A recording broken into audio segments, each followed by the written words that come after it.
Okay. Welcome, one and all, to yet another episode of Wick TV. It's the first one of the year, and gang, have we got a show for you tonight.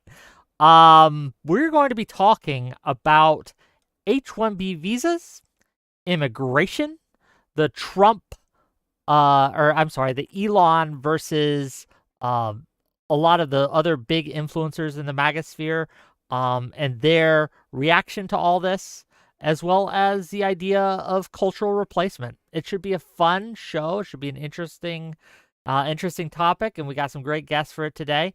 To start off, before we get to introductions from these lovely people, I want to start off by reading a tweet by Vivek Ramaswamey that kind of encapsulates a little bit of the argument here. And once we read that, we're going to get into opening statements, get into introductions, and we'll continue on. But let me read that. So bear with me. It's a little bit of one. So he says this from Vivek Ramaswamey. The reason top tech companies often hire foreign-born and first-generation engineers over Native Americans isn't because of an innate American IQ deficit. A key part of it comes down to the C word, culture. Tough questions demand tough answers, and if we're really serious about fixing the problem, we have to confront the truth.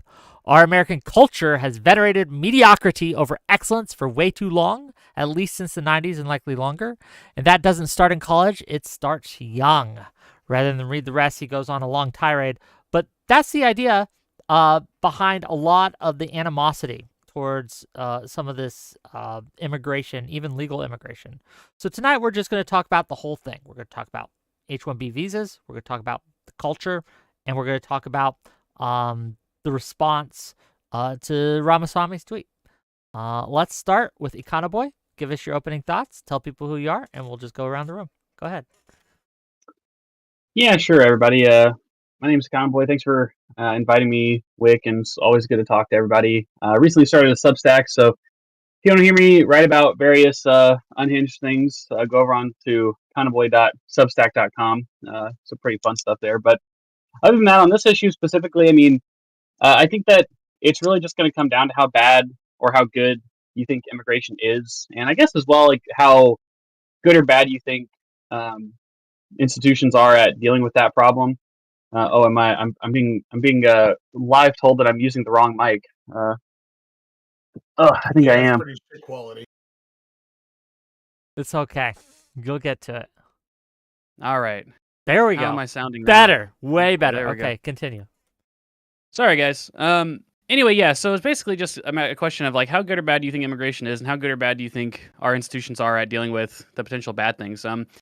What I would say is that it seems undoubtedly the case that immigration is very long-term positive. I mean, how many children of immigrants or eventual children of immigrants end up contributing so much to American society over time? I myself, obviously, fourth or fifth generation American, so pretty fucking Americanized at this point. But my family came over in the early 1900s, and many people have similar stories. And so I think 100 years from now, these immigrant stories will be very similar with regards to these people.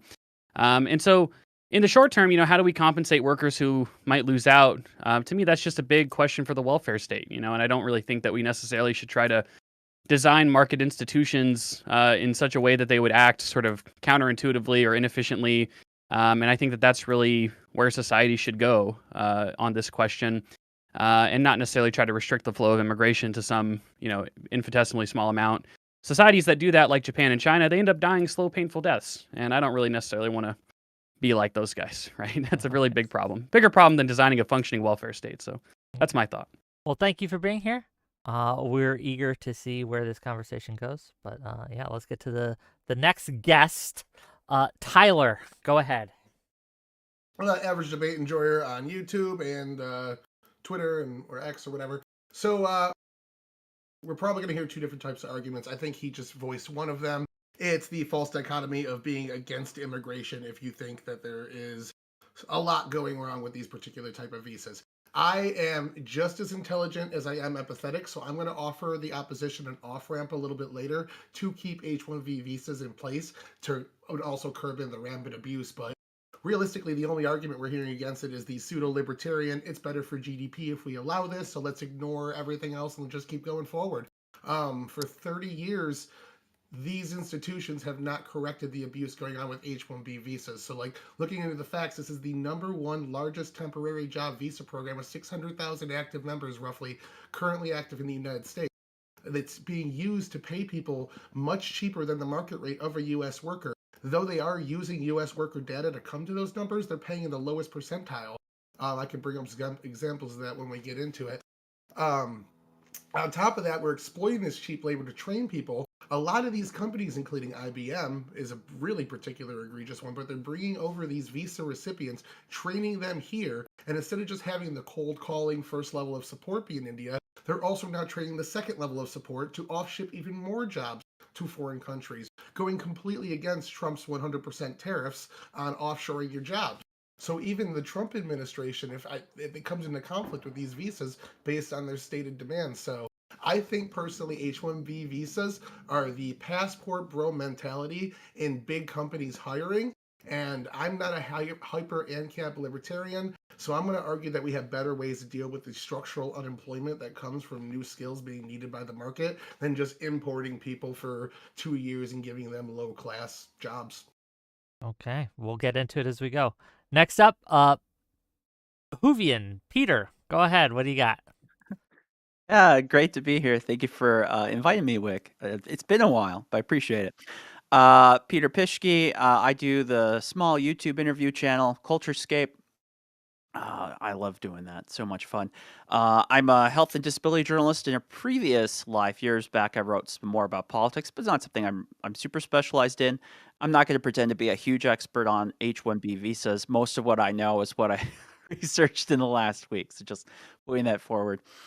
I think this issue is fascinating because this all sparked on Christmas Day, and it largely was a reaction to realization, I think, with people with like, wait a second, maybe the interests of people like Elon or Vivek are in line with the interests of the American voter that many people had just assumed. And I mean, that all kinds of people do this, right? We just assume, oh, you're on the team, you're for everything that I'm for, right? But it was pretty eye-opening for a lot of people, myself included. And I'm pretty libertarian on most things, to see this attitude towards American labor, American workers in general. And I am a libertarian, but libertarianism and free markets works on the idea that institutions are doing their job and that rules are clear and fair. Unfortunately, I think with H-1B visas, we are seeing a lot of corruption in the issue when it comes to immigration. I think institutions, especially businesses, kind of like to do the runaround on these things. I think right now with the American economy the way that is, that people are feeling like there's no way to get ahead, there's no way to get to work. Everything is a ghost job. My brother, who just graduated, people were talking about engineering school and computer science. My brother just graduated from engineering school this year, and he now has a baby on the way. We're very excited for that. But he's been looking since May for work. He's had 2 interviews. He's put in hundreds of applications. He's got nothing in return, and he graduated almost at the top of his class, did very well. Very proud of him. Many people feel like this, and so when Vivek and Elon decided to jump into it, the amount of patience, the amount of rope they were going to give them isn't very high. And so I do think there are some good things to talk about here, but immigration, net good. However, these things do need to be regulated and nipped in the bud on occasion. Thanks. Okay. Well, thank you for being here. We'll get into it as we go, and I appreciate you. Next up, someone who graciously agreed a bit last minute to fill in. So give him some grace here, gang. ZephyrHash, old friend of the show. Give us your thoughts on this whole situation, please. First of all, I want to start by wishing you a happy New Year, Wick, my fellow debate bros here, and obviously the Wick community as well. Happy 2025. My main position today will be to demonstrate that American workers already have reasonable protections against H-1B petitioners. H-1B addresses a very narrow segment, or not a very narrow, but a reasonably narrow segment of the job market, a segment where economic and job growth are higher than American citizens can keep up with, and therefore petitioning on behalf of some of the best talents across the world and coming to America is for America's own benefit. As far as culture goes, it's a very fluid and kind of a nebulous term. I'm sure most people would love to have like a little Italy in their cities, would love to go and enjoy pizza and pasta. But if we change from little Italy to a little India or to a little Iran, I'm not sure if they would get the same, and I guess same levels of enjoyment, or Americans won't feel the same level of comfort having those in their cities, which is a discussion maybe we can get into briefly. But yeah, H-1B petitioners or students who come here and then get H-1B, they're good English speakers. Generally speaking, obviously, we can all find anecdotal evidence of one or two cases where H-1B visas are abused, where there's wage theft going on. But if you're one of those, please contact USCIS. They have a whole division to protect H-1B student or H-1B workers against wage theft and exploitation. Okay. So yeah. No, thanks for being here, Zephyr. Really appreciate you. We'll get into it. I guess to start, let's just get to the core of it. Many have accused tech companies and corporations of using the H-1B visa program to, instead of hiring qualified Americans, instead they import cheap labor from other countries such as India in order to not pay as much. Is this actually happening? Is this an actual thing? What do we think? Go ahead. Yes, so the worst egregior of this particular action is a third-party hiring company called Tata Consulting. They have mostly people with their masters and up, a couple people with their bachelors, yet they pay most of their workforce, 91% of their workforce, in the 35th percentile of what the job equivalent of the United States makes. So they are getting equivalent pay to the United States, they're just getting drastically lesser. So if this is such a niche skill that we need to import people, 300,000 people from another country to do, why are we paying them in the bottom third of what people make? And then also you look at the hours that they work. Generally, we work 40 hours in the United States. Most of these H-1B visa people are working 50 to 60 hours because they're on a salary. So not only are they making in the lower percentile of income, they're also working more hours, making that dollarly per hour rate significantly lower than what a U.S. worker would make. So TCS, or Tata Consultancy Service, is an Indian company. It is a consulting company, and I can get into all the breakdown on why consulting companies in general are a sham. But they're famous even in India for paying below the average wage of the industry. That's so, hand waving off the number 4 H-1B visa user in the United States. They are number 4. They are the largest, one of the largest companies in the U.S. using this visa program. So saying it's a sham is basically just giving me the argument. You have given me one company that is actually already famous for going below the median wage. I was giving you the worst. Yeah, they can criticize the company, but it's not a widespread issue. I'm sure Amazon, who's number 1, and number 2, I think, is also a division of Amazon. Then you have Meta at number 6. We have Google, I think, at number 3. So pretty much all other companies in the top 100 are pretty good. Cognizant Technology is number 1. 60% of their workforce makes less than 34th percentile of earners. At number 2, I have Deloitte Consulting LLP. Yeah, thank you. 70% make less than 34th percentile. Amazon, number 4, 85%. This is H-1B workers that are paid below median level wages. Okay, so you're looking at a list that is already attuned to what you're looking for. If you look at the number of highest H-1B or number of highest H-1B workers, Amazon is number 1. And I think a division of Amazon then is number 2. And then you have Google I see what you're saying. Like size, okay, I see what you're saying. My bad. Then you are probably right on that point. But still, even like the worst degree, like some of the biggest companies that are accessing this are paying well under market I think we can all agree that any abuse to the system is probably bad, and we should probably not have that. We should regulate it. We should make sure that any company, any corporation, any consulting firm that is abusing the program needs to be dealt with in some form or fashion. But the argument here that I've heard a lot from your side, Tyler, of the fence, is that we need to drastically downscale the numbers because they are being used to import foreign workers to replace American jobs. And that's what I want to kind of get at. I want to ask, is this actually happening, right?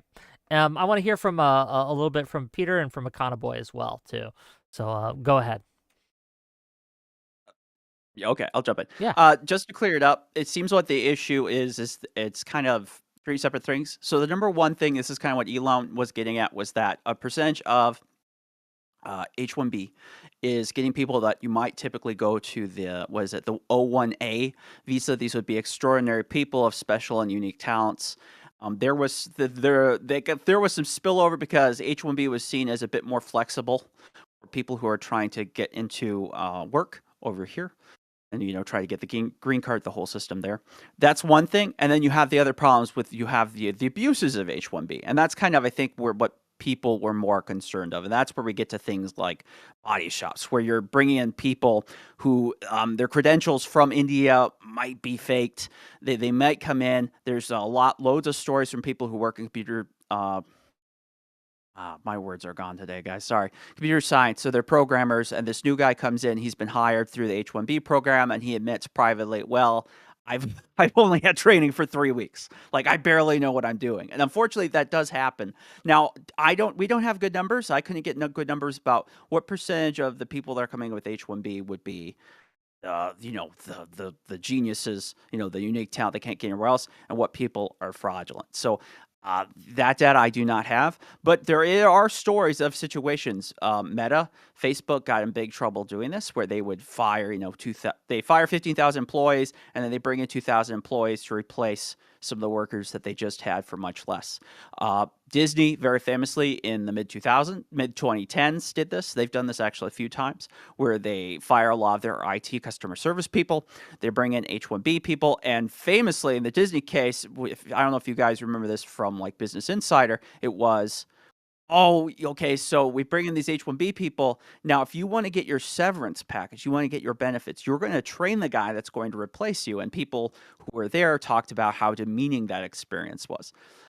So I think there are definitely cases where is this happening. Now, to be fair, H-1B is a very specific program. It only covers 85,000 people a year, which in terms of the whole workforce, even in tech, that's only a small percentage. But it definitely shows that there are big problems there. And I think with people feeling like how difficult it is to get employment right now, especially when they want to get ahead in things like STEM, and to think, well, you're just going to cut me out for a guy that can pay basically for half what I am. And then you're saying, well, actually, American workers, you're just not as good. It's like, oh, come on, man. I mean, we all know what this is to about. that though. Like, Can I question? You can. Sorry, I have a. Go ahead, please. How is that different from any like bad corporate policy? Hiring someone who will work for less. Like, why is H-1B being isolated for this particular criticism when any corporation working, like, you can someone who has like 15 years of experience get replaced by someone with 3 years of experience? The chilling not effect necessarily on H-1B of losing your visa. Real quick, can I correct something? You said 85K a year is legally the cap. Yes, but there's all sorts of exemptions, especially that federal government can apply for. We actually tend to see about 125,000 a year come in from the H-1B visa program. But yeah, no, that you're at the end of the day, Americans are capable, as you were saying. Going into what he was saying there real quick though, like the top 30 companies fired 85,000 people in 5 quarters and hired 37,000 H-1B visas in those same 5 quarters toward the end of them. So if you look at the numbers, these exact same companies are firing U.S. workers, and for every two they fire, they're hiring 1 H-1B visa. Kind of filling Vivek was right about the culture being somewhat lazy, only wanted to work 40 hours, maybe dicking off on their phone a bit more. So there is probably some truth to that, because these Indian people come in, they're super fucking hungry, they work hard as shit. But it's the fact that we're replacing American workers that's pissing people off. I mean, I guess obviously that's what they're told, I guess. I don't really, I think that for the most part, your software engineers of the world would probably lean a little bit left. So I don't, I'm not sure what the affected workers' opinions are on these types of things. So, in general, though, I think some people might feel mad about this. I mean, I think that we just have to ask ourselves, why is that? It goes to Zephyr's point. Like, if the idea is that I'm mad because a company is doing a thing to get out of paying the highest wage bill possible, Well, that's their job as a company, right? Like it's almost like a criticism of just like how we set up corporations. Like if we have a problem with corporations cutting corners and doing everything they can to make the next buck, well then, we probably need to restructure a whole lot of things about our economy, not just like get rid of H-1B visas or severely restrict them. We always have to think about like what are the just benefits and problems with associated policies. Like, yeah, we've got workers who are in the top 10% of income, and now I guess because they don't have the right employment opportunities available to them, now I guess they're only in the top 20%, right? It's like, well, I guess that's a problem, for those workers, but in in the great considerations of the things that are the biggest problems in our societies, it seems like, in my view, the cheaper services associated with basically putting a bunch of like very high income employees to only be high income employees is probably just better, just on a strict net benefit basis. But then as well, again, what's a harder thing for a government to do? Is it harder to understand like how to create a successful economy without immigration? We clearly haven't figured that out yet. Countries that don't have high birth rates and no immigration, they just die slow, painful deaths. But we got a lot of countries with successful functioning welfare systems, right? And so I think that's always going to be the bigger question for me. I agree with you, and programmers do lean left. The Disney story, though, Hillary Clinton listened to the Disney story on the 2016 campaign trail and said it broke her heart, and she said that she would actually try to close loopholes in H-1B visas after hearing that. So there is some worker sympathy there. But the best way to make these programmers shift from left wing to right wing is ignore the fact that they're not getting jobs. When programming, if we remove IT from that and just go with programming, database engineering and whatnot, those jobs aren't even in the top 20. We need doctors, we need plumbers, we need welders, we need engineers, we need all these other things that are drastically more needed than programmers. So why aren't Americans working for those? That's the thing, we're trying to push them into that. I'm just saying we're not using the H-1B visa to pull in any of those jobs. It's No, but just Tyler, you're programmer. But Again, the I think- H-1Bs. Well, sorry, let's go. Yeah, sorry, Econo Zephyr. first, yeah. Yeah, the trouble here is that, Tyler, I feel like you're assuming that there's like this sort of like created permanent pool of unemployed software engineers. But what is really happening here is that there's higher competition for basically the higher end, most elite jobs. Like, I guess like if you're going to work at Facebook, maybe, certain companies, like you said, when you say top 30, it's like, it's not necessarily clear to me that those are the top 30 most prestigious companies to work for, but let's just assume that that is the case. Well, there might be more competition to work for those specific companies, but then software engineers would have to get employment elsewhere. Like, for instance, I just looked it up just now. The unemployment for people with a bachelor's degree, right? So that's all bachelor's degree, even the ones that Republicans would say are useless, right? Public arts, public administration, whatever it is. All those like useless bachelor's degrees, right? Yeah, exactly. Even when you add all those people into the population, the unemployment rate for people who are educated is extremely low. And then when we get into the graduate degree holders, it's even lower, right? And so people who are competing with H-1B visa holders are not just like starving on the street. Again, they probably just have a reduction in their wage premium, which is obviously a lot more survivable than I think Tyler. But when you look at like Tyler, the unemployed, hold on, just order. I'll let you respond, Tyler. Then I want to hear from Zephyr and Peter. Go ahead. Yeah, they're employed, absolutely, but like they're an English lit major isn't employed in English lit. If you look at the actual amount of people that are employed in the profession or the career that they went to school for, that number falls off drastically. And there are a lot of programmers, including myself, that get one call back from a coding farm after 100 applications because it's hard to get a programming job unless you want to move to Silicon Valley. This pisses me off. 300,000 people coming into jobs, a lot of them entry level that I could have filled. I mean, I have a great job. I'd imagine the H-1B visa holders are working in Silicon Valley, right? So it's like, why can't I get a job at the most convenient possible location at the highest possible salary? It's like, well, because it's a fucking labor market, right? So if the problem is that we have inconveniences associated with the labor market, then it sounds like, you just don't like that there's a labor market, right? There's tech firms in every city, though. Like, Silicon Valley is the Your hub, mic's absolutely. popping a bit, Econ Boy, by the way. I don't know what the issue is, but it's okay. Well, it's Zephyr's turn anyway. I'll try to fix it. Yeah, go ahead, Zephyr. Yeah, I guess it brings to the general problem of, so we need to realize what H-1B, how you get an H-1B visa, first of all. You need to be a college graduate. It could be bachelor's, it could be master's, right? Maybe there's like a workaround. I'm completely unfamiliar with it, but as per USCIS guidelines, you have to be a college degree holder. Then we come to the base of the problem is, why are so few Americans graduating college? Why are so many Americans choosing not to graduate college? And then those jobs have to be filled in by bringing in people who are willing to graduate college, who are willing to pay colleges, and then occupy those job markets. Looking at the numbers, half of all H-1B visa holders go into STEM. That addresses about 1% of the US workforce. The job growth in STEM, sorry, let me just look at my number, revise my number, look at my numbers again. Yeah. Out of the American students who graduate colleges, 18% are in STEM, and then an additional, that's bachelor's, and then another additional 4% graduate with a master's in STEM. So 18 plus 4, that's 22%. And the growth in STEM occupations is 23%. And that 1% is filled by H-1B. So it's like perfectly in line, pretty much. Okay, there might be a few variables here and there, but it's almost perfectly in line with the demands of the STEM field.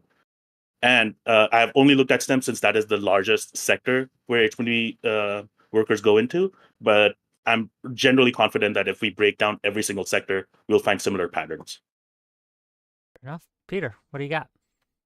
I would, I guess I'll break this down to 2 points. I would say, first off, it's not just the concern about the American worker, it's also the concern for the H-1B holder. Considering if you say the starting salary for a computer programmer would say 80,000, right? 80,000 is what they might get. So someone on H-1B, they might get 60 or even 40,000. And then you think of this, if you're getting 40,000, you're often giving 15 to 20% of what you've got over to the body shop that helped brought you in.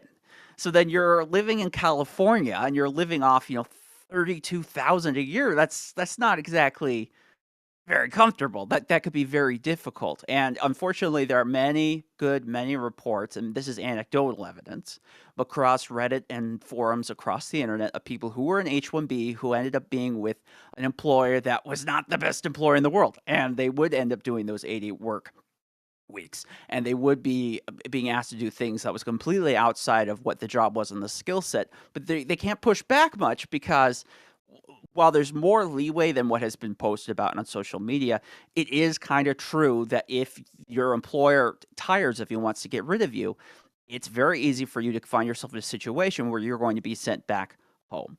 And you can't hope, someone else is going to pick me up for the H-1B. And sometimes people get creative and stretch it out from that 60-day margin over to the 6 months. But again, difficult, uncomfortable. And I think there is a question in this debate about, are these workers that are bringing in, this is very similar to the illegal immigrant debate. Are the people that are being used, it's not just that the American workers are being hurt by the system, but perhaps people who are being brought in to replace the American worker, is this great for them also? And then I would like to point out that while there are plenty of Americans that are not focused on STEM in college, there are still plenty of workers that are, and we've had this year, like in tech layoffs, it's like 57,000 people.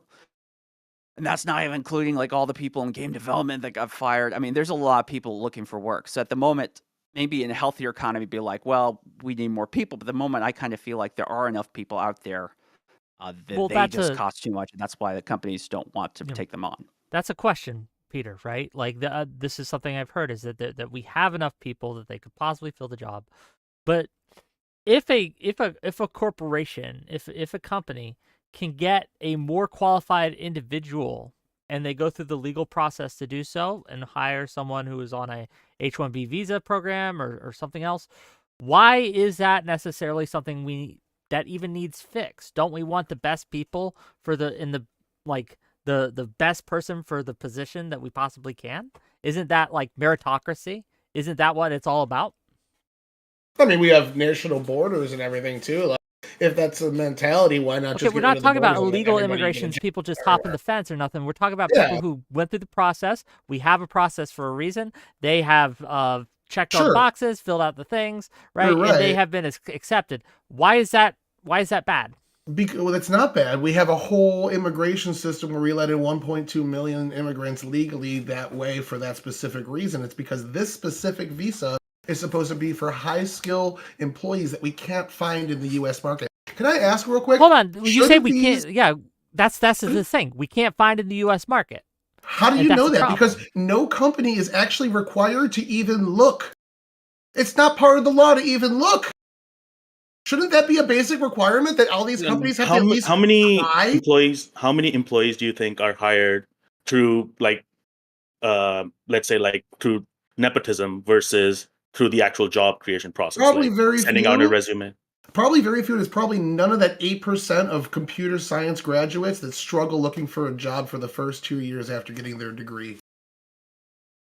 I mean, I That's don't know. I really disagree with the idea that there's not a lot of elitism baked into who ends up getting the most elite, highest paid positions. Now, obviously, look, education is a great equalizer. I mean, you could make the argument that, again, immigration obfuscates this process or makes it, again, like it injects competition fundamentally into the labor market for native workers. But again, like I don't know if there's a compelling reason, even in the short term, to prefer the preferences of native workers to foreign-born workers because of global justice issues. But even if we take that to be the case, again, like, well, there's multiple competing political realities, right? So we have a welfare system in America that kind of does suck, right? So while at the same time that I say that the welfare system in America sucks, it's also the best solvency for issues that Tyler's talking about. It's like, okay, well then what's just the benefit in and of itself of the H-1B visa program?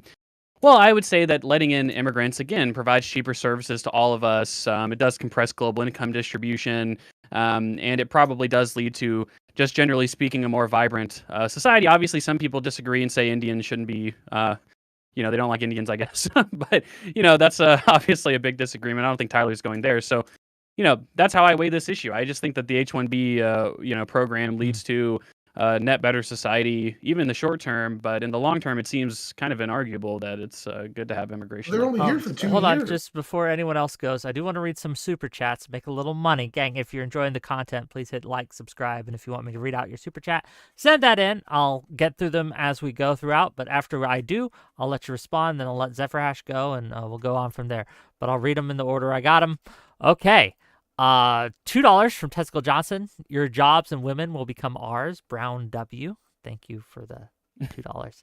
$5 more from the same individual. Sounds like these lazy Americans need to pull themselves up by their bootstraps and stop looking for handouts. Wick used an H-1B visa to bring Zephyr onto the panel, and he's outperforming the others. The system works. Thank you for the $5. $10 from Dan Dave. I'm an Indian H-1B making $400,000 per year as a principal PM. U.S. companies which hire Indian international students pay really well. Indian tech companies like TCS, Wipro don't, and that needs to change. Thank you for the $10.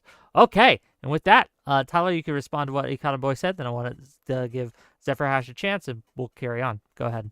Yeah, I'm not going down the Indian hate role. It's more that it's the Trump stance. It's America first. Like, when you elect the America First party, you're hoping for an American first. I doubt the Trump administration would agree with this, but I think Econ Boy probably would. We have all sorts of histories of jobs training, government paying private, government doing it themselves, all sorts of ways, schools being paid money to work with firms in order to be trained up to the... We've seen a massive boom in the tech sector of what we're producing, a 12% increase in terms of people that are computer science majors over the last decade. It's blowing up. We can educate our people.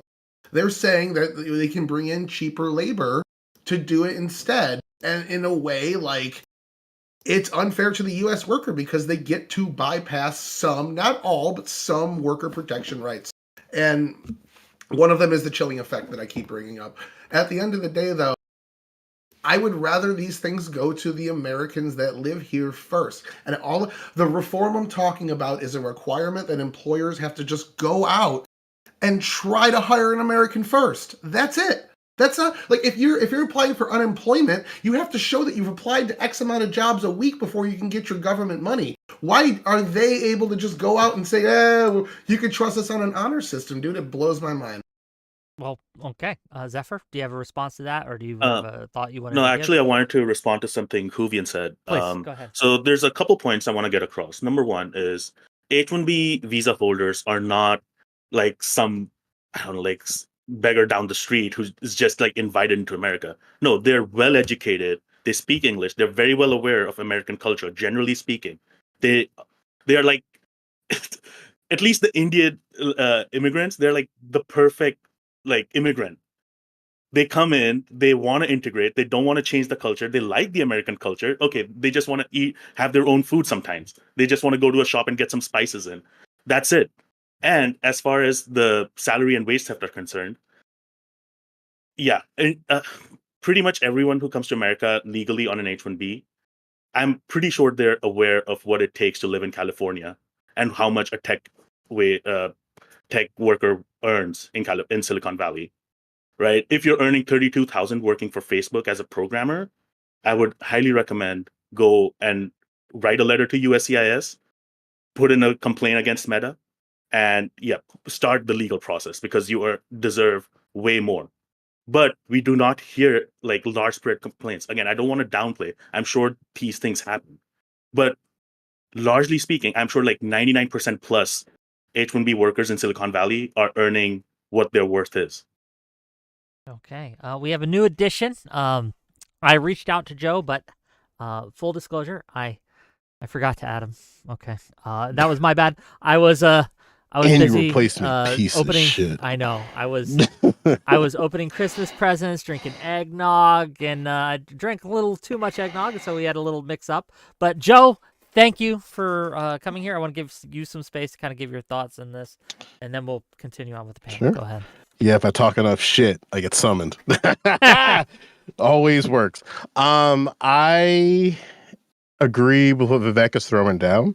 I think there's a portion of the conversation that like Americans don't want to deal with, which is that like there are non-Americans who are better Americans than mainland Americans. That's just how it comes down to. Their culture is significantly more consistent with what the woke right and more writer-leaning folks are throwing down. So they're basically beating them at their own game. And I believe in the tech industry in particular, what Vivek was throwing down was just that these are better Americans than mainland Americans. And they're not even Americans unless they get the green card and go through that process. And if you don't, and like the best result, I mentioned it in the YouTube chat, the best result is that they're not married and don't have kids.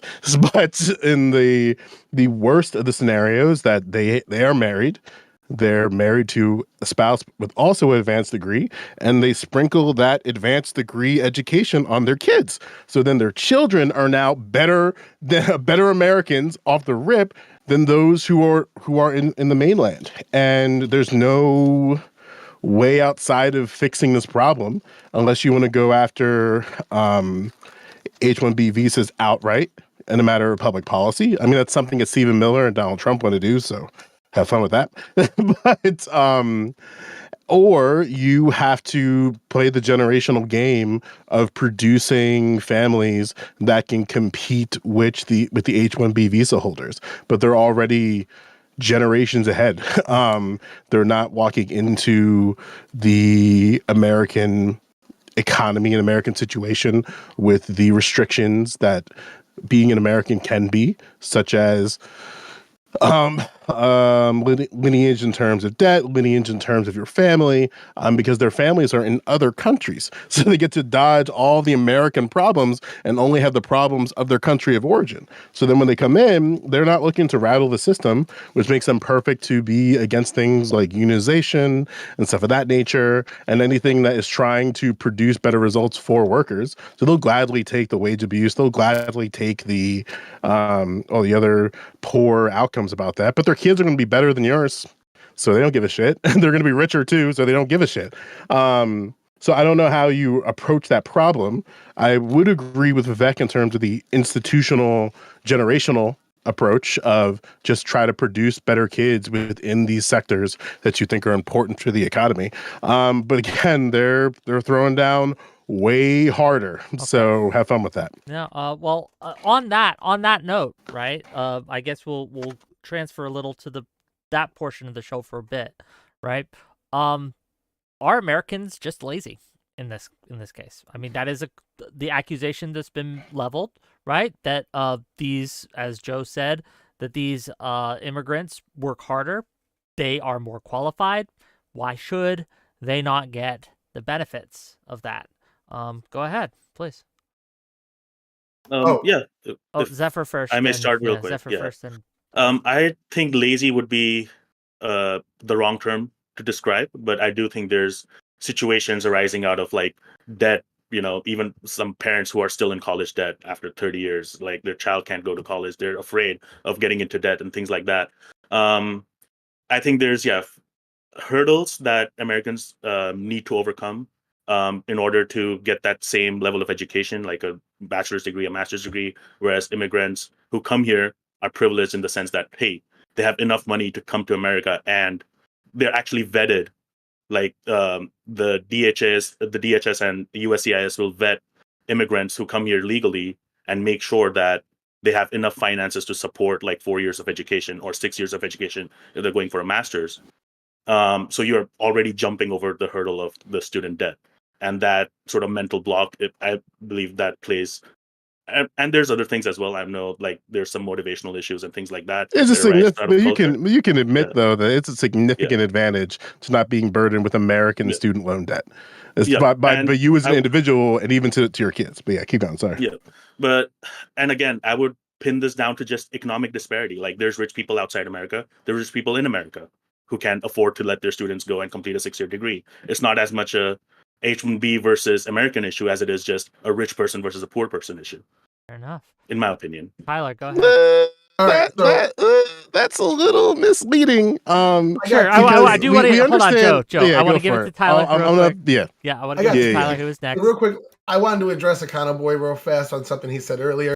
He was talking about the long-term implications of this program. It's a temporary work program. These people aren't becoming long-term immigrants. For the most part, they're going back to their own country and then being rehired by the company that trained them to work in offshore accounts that the company builds there when they're offshoring their jobs back to them. So again, like it does help us in the short term. I'm not saying we get rid of them. We just put in the requirement that the U.S. company has to look for a U.S. alternative before they get the H-1B visa. That's it. That's all I'm arguing for. It's pretty reasonable. I feel like it's a nice check. On that note, if I could put a pin on that, because does anyone disagree with that? Right? Obviously, the devil would be in the details and how that's done. How long do they have to look? Right, etc. But does anyone disagree on a principled level that this should be a requirement for corporations to look inside for naturalized citizens before they look for any visa holders? Just get rid of the green card. Just get rid of the opportunity for them to receive a green card, and you'll just appease to the people who are upset.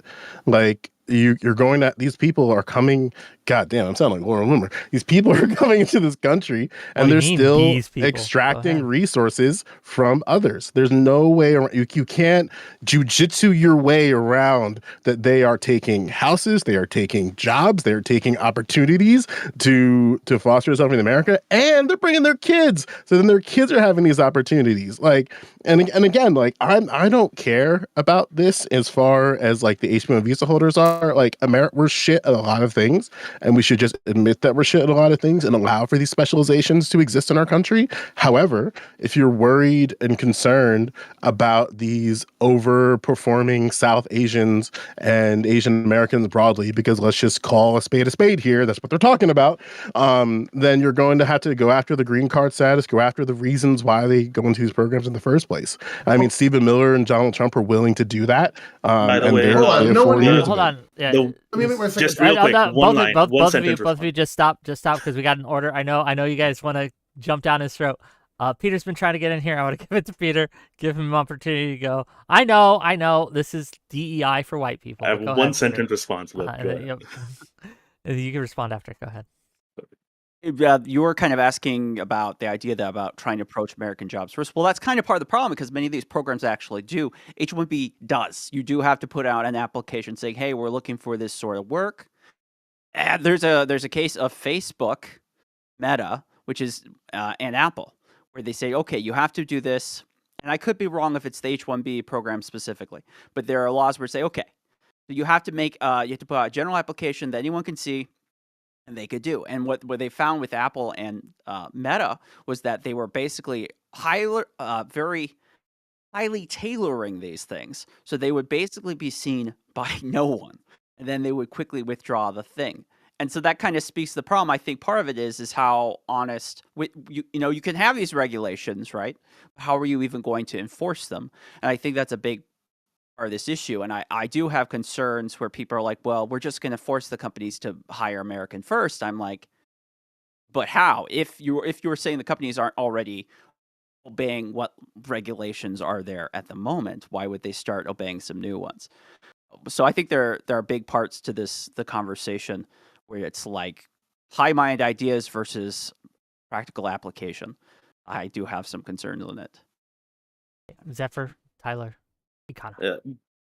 Just on the green card thing, I wanted to say that there's people that have been waiting for their green cards for like 13 to 14 years. From some countries, the wait list is like more than 20 years long, and the list can grow up to like 80 years in a few years. So it's, I would say, like getting rid of the green card, like it's pretty much you are extremely unlikely to get a green card at this stage, at least within a reasonable amount of time. No. Yeah, that's why I even mentioned the reason. Again, like I don't know if it was clear about this because I'm not Laura Loomer, so I'm not going after these folks in that way. I just know that when it comes to like Trump and the Miller administration, that's going to be the easiest target for them to go after because it's already, to your point, a long process. It's already a process that's extracting resources in other areas, so they can easily just do the resource argument and say that we're halting the green card program until we get the people who are currently waiting through the system, and then that sort of softens the blow, appease the woke right and the MAGA folks for a bit, and then by the time Trump's out of there, you'll probably get some Democratic president who's able to just like kick it back to opening the doors back up. I don't know where Joe is getting these arguments from. Nobody here is making them, and I've seen a couple dumb people on Twitter making them, but for the most part, we're here because of Vivek. Hold on, let me finish. There's nothing to do with the green card. I've been trying to make this point for like 10 minutes, and you got like 5 times to talk in there, so relax for a second, please.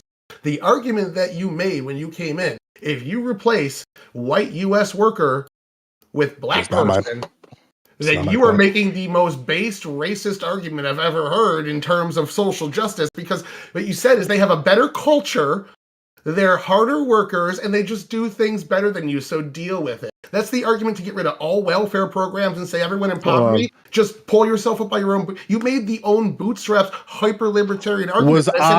Was I making that argument, or was I speaking in terms of how we got here because of Vivek Ramaswamy? Because that's his argument. That's not my argument. That's the argument you're siding with, right? No. So then you're not taking that stance. Are you retarded? Like I literally said multiple stances of that. Oh my goodness gracious. Okay. So I listened to what you said. You clearly did not. You clearly didn't respectfully. Okay, well then here's your chance to clarify. No, we're gonna move on. We're gonna move on from that. Okay, we're gonna move on from that. Yeah, let's move on. We're gonna move on. This is a pointless contention. That's called an L. Hold on. So why don't we use Wick to propose a question before we go? That he could ask me. Hold on. You made a claim of a stance. No, I'm not gonna let this go. Like you made a claim that I said when you clearly weren't listening. And now you're asking, well, what did you really say? When I literally said it, what I said explicitly is if you believe that this to be a problem, which I do not, the easiest route is to go to the green card. I believe that you let it run as it currently is. However, if you're going into this field and you have children who are American going into this field, you're going to have to recognize that there's something that they're doing that's better than your kids. That's better than you. And you should look into how they're doing it, look into how their education is cultivating that, and go that route. I do not propose that all Americans do that, because not all Americans are going into specialized fields. But if you are going into a specialized field, you need to understand what the playing field is for that specialized field. So you're making the argument I claimed. Excuse me? You just made the argument I claimed. You said I didn't make that argument and made the exact same argument that I heard. Well, let me ask you a question. If every professional clarinet player and every orchestra in the entire world has a private teacher, and your child wants to be a professional clarinet player, would you recommend them not having a private teacher? No, I understand the argument. So answer the question. I made a conclusion. Yeah, I would also recommend the standard, yes. Great. Yes. That's So if my there's point. so if there is one group Welcome in the United, to if there's Oxygen. one racial demographic in the United States that's more educated and less violent, should the other racial demographic just act more like Why them? you keep bringing up race when I literally said the reason why Vivek Ramaswamy Much is getting closer of such a parallel than fucking playing the clarinet. Oh, No, Don't the fucking reason- comparison police me after your stupid comparison. No. The reason why I said specifically This that is the going to be the group of last back and forth people on this, and we're going to that move on. it's so simple. Do you believe that the reason why they're going so hard on Vivek Ramaswamy and claiming him to be anti-white is because of what? What do you believe that to be? I don't know who they are, and I don't know who you're nut picking right now. We're having a debate here, us. Okay, let's Too stupid. move on. Incredible. Yes, you Listen, are. hold on, We're hold on. having a Enough, debate. friend. enough, It's enough, filibuster. enough. We circled the drain a little bit. Okay, let's get back to the question at hand. How do we fix this problem, if there even is a problem to be fixed, right? So again, Elon, other tech companies have been accused of abusing this program to bypass hiring and paying fair wages to native-born, naturalized American citizens. And they would be right. Kinda Boy says that's correct. Does anyone disagree with that? Yes, it's correct. It's the correct position. But again, if you want any type of change, you're going to have to figure out, okay, how do we change this thing? How do we change this thing so that these corporations are not adversely affected? If you're anti-corporation, then you just get rid of the program outright or readjust it in such a way where certain benefits that they're being given to as people of this program don't exist, and then incentivize the program that way. But these people don't care. They're just upset that there is a particular sector of the workforce that's getting unironically replaced, and there's nothing they can do about it because Americans are too stupid. Yeah, I Boy, think, go ahead. I was just gonna say, I can't remember the context that I had this conversation in, but it was just the other day that I was talking to somebody, and I talked about how, and we were actually talking about unions, and I was talking about how, principally speaking, it might make sense that you would have unions some places but not other places, because the constituency groups for entities might just be radically different, right? So, for instance, somebody could say, I think that the workers of Amazon should have a union because the workers in Amazon have some sort of self-interest that I think is valuable to reflect in the form of a collective union.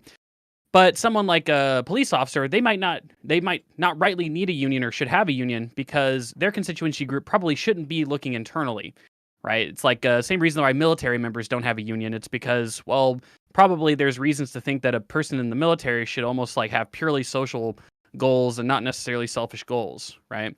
And so similarly, when we're talking about like the workers who come in who are software engineers and H-1B visas, visa holders, I think it's just a matter of like, okay, well, how much do we value the sort of social benefit of having cheaper services versus the sort of workers' interest in this particular instance? And it's one of the reasons why I focus on just the nature of the labor market that we're talking about in the first place, that these are pretty high-paid, high-educated employees who will continue to tend to be high-paid and high-educated. The only difference now is that we're essentially like importing people who have the ability to earn more than average, and that ends up being distributively very positive for Americans, but then also from a global perspective, very distributively positive because, an Indian software engineer is going to make much less in India than if they worked here, right? So, I think that there's just a lot of dynamics here at play, and I think there's reason to think that, again, even in and of itself, the H-1B visa program, like Joe said, probably should still exist in some. Well,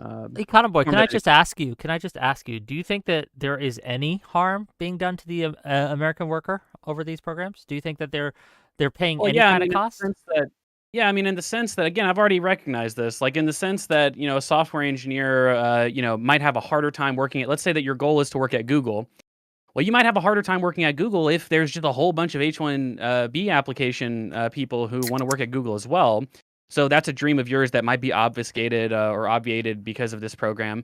And then as well, if you have the idea of like, I'm going to go in and make $200,000 a year right out of college, well, maybe you can't do that because there's increased competition. Like maybe instead of making $200,000 a year in Silicon Valley, maybe you're making $120,000 a year in St. Louis or something. And it's like, oh, I guess that sucks to some degree. But, again, we're talking about the difference between being in the top 5% or the top 15%. And I just don't know that I would prioritize that in terms of Fair enough. policy over the savings that everyone else gets from having cheaper services. Well, to Peter's, Econ Boy touched on something I'll that let I think is super. Yeah, sorry. no, finish your point, but then I have a question for Peter in regards to that No, because Peter made Yeah, I mean, like I think like, man, I agree with making sure that your kids are competitive in whatever specialization that you decide to be in.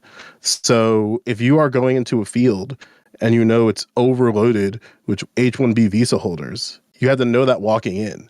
So you got to know that, like, okay, these are not only people with advanced degrees within their own family, but they're going to be able to, because they're already more wealthy than you are off the rip, let's just get that out of the way, that they're going to be able to engage in what America is without the burdens of being American. And you're going to have to understand, like, that's the game. Like, you're going to have to work about 5,000 times harder just to be at their baseline. And if that's what you want to do, then do it. But just understand that you're going to have to do that in sacrifice of other things. Like, you can't do that and then try to find a partner, at least a substantive partner, in terms of that case. But yeah, that's all.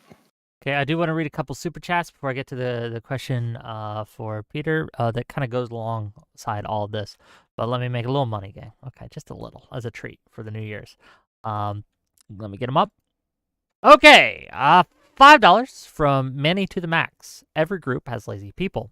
Americans should get first crack at jobs. We can still have an H-1B visa, but I don't think we need to increase H-1B numbers. That's fair.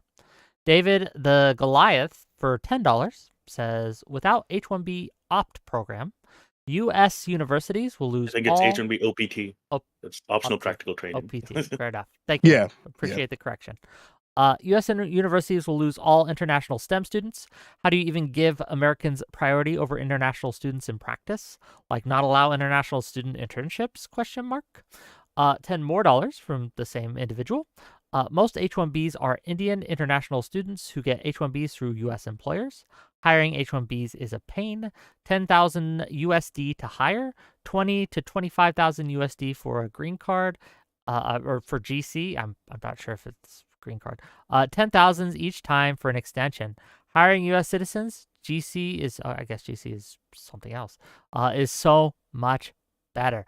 Thank you for the $10. And again, well, let me ask Peter's question, but keep that in mind for later, Tyler and others. There are, again, hurdles that companies have to go through in order to use H-1B visas that they simply don't when it comes to American workers, naturalized citizens. Is that not benefit enough? Peter, you mentioned a relative of yours, I forget if it was a brother or a cousin or what have you, was having a hard time finding a job after, and I know this is anecdotal, right? Could it not be the case that he's simply not willing to work at the wages provided by these companies? Like, is he looking for right out the gate, as Joe put it, a $200,000 job when he should probably be looking for something more like 80,000, 100,000 starting? Right. I think that'd be true of some people. For him specifically, I think he's at the point of desperation that he'd almost take anything. And he's just true done. for Why? many What people. does he contribute or attribute to why he cannot find this job? That economy, for the most part. Okay. I think that feels right to me. That more than anything, I think the economy has been much worse than the official numbers reports we've had for the last year have really stated. I think that the tremendous rise of things like ghost jobs, I think it gives me a sense that there's a bit of a false image of how well the economy is doing. So I think that'd probably be the number one reason more than anything else. Are corporations always the most friendly to people of certain background. I think that is a concern. I don't know how much, the DEI stuff, I never know how much put into that because there's no numbers. It's like, oh, DEI is a factor and it's this much of a factor. And that's even like how much of what is kind of part of the problem with this conversation. But does it all feel really broken and unfair? Yeah. Does something feel really wrong? Yeah. I mean, I think a big part of this conversation is that, I think maybe it was Zephyr who pointed, is like, but why HB1, H-1B? Well, it's because that's what people could grab onto because Elon decided to start saying stupid things on Christmas on Christmas Day with Vivek, and so that's what people grasped onto. People feel really desperate. Is what they said stupid though? I mean, it's at least giving my opinion. Vivek's just correct. I mean, he's just correct that, yes, we don't have the same work culture that these other cultures do in America. And yes, that's going to mean we get less, we don't have the same results. If you don't work the same way, you get different results. And there are benefits to our culture, to be clear, right? I'm not saying that but if you want to have a highly productive person, in terms of corporations and things like that, our culture is just not as good as I disagree. I fundamentally disagree with that. Because if you look at the numbers, more Americans are working, the ones that are employed are working more hours today than they ever have before. It's very common people are working 2 full-time jobs, and you'll have both parents in the home working that. People are willing to work. That is not the problem right now. People want to work. They want the work. Everyone that's just begging, hoping that they can get, maybe this is my 500th application on Indeed, and finally I will get an interview, and finally it will connect, and I'll finally get that job. That tells me that people want to work, okay? And that doesn't mean that people in India and their open desires to better themselves is wrong. I'm not saying that. But I think in this economy right now, people do want to work. They do want to do better. And yes, there are a lot of people who chase but that's not my point here. If I may, right? I get that. I get what you're saying. But what they aren't doing, and we see this is in the numbers, they're not going to get accredited. Men especially have just stopped going to college, right? The numbers of men being graduating from college is falling off a cliff. They are willing to work, but they're not willing to do the type of work that gets them the jobs and do it in such a way that gets them accredited, that gets them the qualifications that they need. What they want to do is just go in and put in the hours, but it's not just that you have to do, especially in these higher level things. You have to go to school for this, and a lot of people just don't want to, for some good reasons, some bad reasons, like college debt, etc., that has been mentioned, right? Like, I get it, but at the same time, you have these other cultures who say you will go to school, you will go to college, at least with a master's, and if you don't, we're going to disown you, right? Like, and I'm not saying that that's great. There are other factors at play here, but it's just clearly a huge difference between the groups. But a lot of people want to get in here. I'll let you respond. Then I want to hear from Zephyr, then Econ Boy, because Econ Boy has been shaking his head and looking very somber. And I see you, Tyler, and I see you, Joe. Go ahead. Part of the conversation between Vivek and Elon, some people are saying, well, Elon, why don't you just, if you feel American workers cannot do the job, why don't you put together a school? And he says, well, if you need a school, if you need training, then you're already behind. American corporations, you guys can look themselves up, have never, in this phase of the American economy, have never done less training for their hires than ever before. What's happened in American corporations is they pretty much just want to do hiring, and that's why there's been such a growth, especially in HR, and the emphasis on hiring. They just kind of want the employees to come prepackaged with everything that they need, and then just be done with it. And perhaps Americans aren't very good at knowing where to go, like where to aim their sales. What's the direction? What do I need to study that will actually get me ahead and I can get work? But to people who are saying that they don't have the same desire, the hopes or dreams, I just fundamentally disagree. I know way too many desperate young men, especially, who they just want to make it, and they feel like they've tried everything that they can possibly think of, and they're just praying that someone takes a little mercy and actually looks at their job application for once. I don't think it's an issue of that their culture is telling them that they're just not studying STEM enough.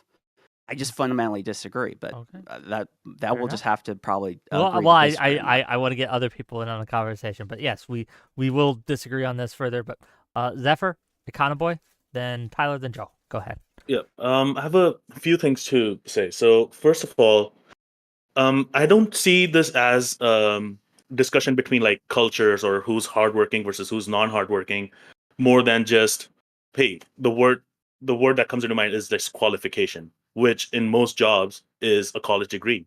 And to get a college degree, you need money. You don't need to be hardworking or like more hardworking than the rest. If you don't have the financial backing that you need to complete college, chances are that you won't be as successful as someone who does, even if they're like much lazier, like only work 20% of the time as you do. So yeah, at the end of the day, we are selecting from a pool of rich people when we are talking about illegal immigrants, especially those who are coming through the student visa and then H-1B program, because you're only selecting from the rich people who live outside of America versus Americans who like are spread across the entire economic scale. Like, so obviously when you compare the two, you'll always find better outcomes for the rich people. But then if you also compare the American rich people to the American poor people, you'll find the same outcomes there as well. So it's not that immigrants are especially hardworking or especially has some kind of like special magic skills with them that are causing them to like progress further in their careers. And this might be derailing the conversation a little bit, but I also want to start a discussion on, okay, well, there's several problems that Americans have. What about the problems that H-1B workers have? You're leaving behind your country, you're leaving behind your family, Oh, you're putting your brother. job on the line. You have to delay starting a family for 10 years. Like if you get kicked out of the country, you have to like take your kid with you. You have to restart the whole thing. And it sounds easy. I'm saying again, yeah, being rich or having that financial backing does make everything a lot easier. But H-1B workers also have a lot of issues that Americans don't have to face. So it's not just like an entirely one-way street. Sure, you can say that, yeah, generally rich people do outperform poor people, but it does not. It's not like it's not a freeloading thing. It's not. There's no free meals here. Gotcha. Like you're giving up a lot of on yourself as well to be able to Understood. come to America and work here. Go ahead, Econ Boy. Yeah, I mean, I think Zephyr's point is, again, I think it's just important to have ultimate empathy. I have like equal levels of empathy, I guess, for American workers and non-American workers. And so obviously, you know, immigrants who deal with the American immigration system are oftentimes put in humiliating and degrading circumstances, both by the structures that are surrounding them, but then also, of course, by just the interpersonal nature of being an immigrant in a society. And so, of course, I have empathy for those people as well. But I think that it's just always important to kind of circle back, in my view, to these sort of very foundational things, because for all of these same problems that we would talk about, I don't know that we would have the same problem if we were talking about, like, let's say, like the state of Oklahoma doing the same thing to like the state of New York, right? For instance, like if a hedge fund in New York decided, well, I mean, there's a lot of smart business students over at Oklahoma State. I'm just going to go ahead and re-headquarter in Oklahoma City because I'm sick of paying all these fucking New Yorkers, New York, $300,000 a year to do the same investment work that I could probably get business students from Oklahoma State to do, right? And it's like, okay, well, I guess, like, what's the problem that I have with this? I'm not sure, really, right? Like, I don't know if I would have much of a problem with that. You've got a business who's making a decision to minimize costs and provide a similar quality product as before. But for some reason, if we were to say, well, a company's doing the same thing, but they're doing it with immigrants instead of native workers, all of a sudden, a lot of people have like these huge problems with it. And it's like, well, why is that? It's obviously some people are just very racist, but I think there's just a disconnect in a lot of people's minds where, they're blaming immigrants for what is really just kind of a very, almost like a much deeper structural problem around them. Like, the reason you're desperate for work is because the market forces you to be desperate for work. The reason you're desperate for work, because the market forces you to be desperate for work, is because also the state doesn't support you in that journey very much relative to what they could. So, what's the problem with unemployment? Is it the fact that an immigrant has a job and you don't, or is it the fact that unemployment just like sucks in society? And we should probably address that in a more fundamental way. So that's why I keep kind of going back to these deep, more deeply held structural issues, and not necessarily H-1B workers or immigrants in general. Fair enough. Before I let Tyler respond, let me read a couple more super chats. $2 from Manny to the Max says, Wick, college and hours are two different things. That's true. Thank you for the $2. $20 from David the Goliath. And thank you for the generosity today, David. I really appreciate you. Says, U.S. culture is based on happiness. Happiness to let your child pursue whatever he or she wants in India, China, etc. Not being an engineer or a doctor is looked down upon.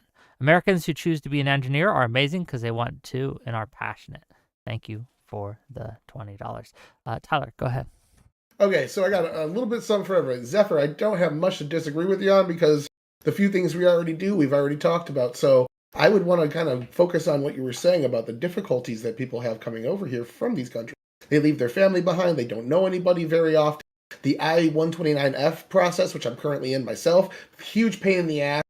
On top of that, there's the chilling effect I was talking about of being a visa recipient through this company that could terminate it at any point if you speak up about your bad working conditions, which is documented and noted. So again, the second-class worker argument, you're kind of siding with me there.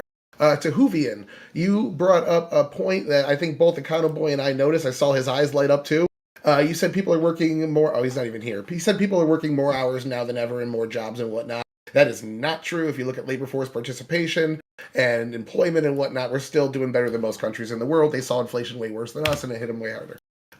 To Wick, your question about Vivek. Yes, it's stupid for the same reason the deplorables comment was stupid.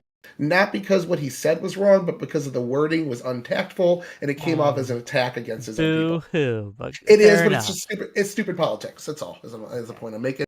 To Joe Lewis, your point about keeping our children competitive, I very much like that a lot. I think that you're hitting my point as well. I would say that it's not up the role of these visa recipients, this 1.1% of people in our country, to make, it's not their role or job, or they don't really have any impact in making our kids competitive. That has to do with the parents, the community, the college they go to, and especially our government. And what I'm arguing from our government is instead of just giving equal time like we already do, we make sure you extinguish all U.S. options and then pull these people in so that they can get the time, because a lot of these are entry-level jobs, to give them that experience to be competitive.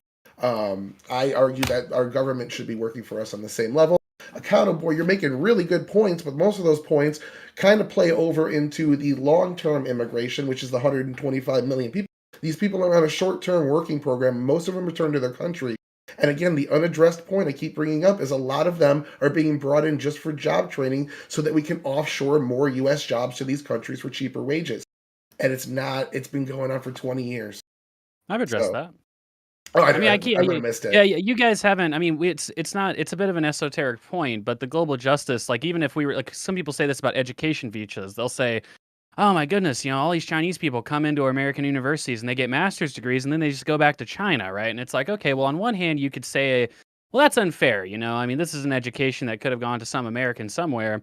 And plus they're leaving the country anyway. And it's like, well, what value do we get from that? And it's like, well, I mean, I guess it's a less selfish value that we get. Obviously, if a Chinese person comes to America and gets like a business degree from Harvard or something, their earnings potential probably goes up in their own country. So again, we've collapsed. We've made someone's life better, basically, is what I'm saying, right? And so that's always important to keep in mind. These are certainly not zero-sum transactions if you look outside of national barriers. Joe. For sure. Want to say a couple things. Oh, Sorry, Joe, did you want to go? Yeah, I have a few things. I tried to keep them short. I wrote them down too. I don't usually type in these things. I usually just go off the rip. Pow, pow, pow. Huvian, I'm going to kind of drag you for a little bit because I have some questions.